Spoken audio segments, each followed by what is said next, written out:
Taobao. It's like Amazon, but with a billion more options and characters that look like swarm of insects on your screen if you don't read Chinese. But don't worry, there is now an English version for us foreigners who have been navigating through photos like it's a treasure hunt. Just a quick tip, double check the prices. Sometimes items on the English version come with a little extra foreigner tax, because in China, the sharpness isn't just for the chopsticks. Let's dive and learn how to use Taobao in English on your phone step by step. First of all, make sure that your app is updated. Go to your Apple Store or any store on your Android and go right to Taobao and update. In my case, it's updated. And if the app is not showing in your country, then simply transfer your Apple ID to China. You will see the app there. After that, open Taobao on your device and here you will see the login option. In the next segment, I will paste all the translations so you can easily navigate through. After logging in,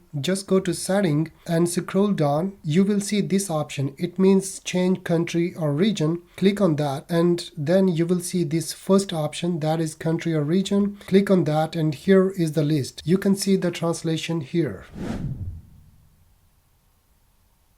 Alright, so here is Canada or Australia, these two characters. So I just click on Australia. That's it. And now go back. Remember, this is the character for Australia and this is similar, that is Malaysia. But you need to choose Australia and then it will prompt you back. If you just mistakenly go back, then it will bring you to the profile again. Just go to setting and here is the country region again. Hit on that and here is English or the Chinese language. So confirm after selecting English and boom. Here we go. Everything now is in English. Now, if you want to purchase any product, just go there, select, and everything will be English. And once again, remember, the prices may vary for the English and Chinese version, so just double check those things. And if you want to get back to the normal account, then it's very simple now. Just go to setting, and here is country and region. Go back to mainland China or Hong Kong or whatever you're using. And these are the countries on the list. Maybe they're rolling out in other countries as well in the future, but for now, on the day of recording this video, these are the countries there. Go ahead and good luck. If you didn't subscribe and like, then do it. I'll see you in the next one. Bye.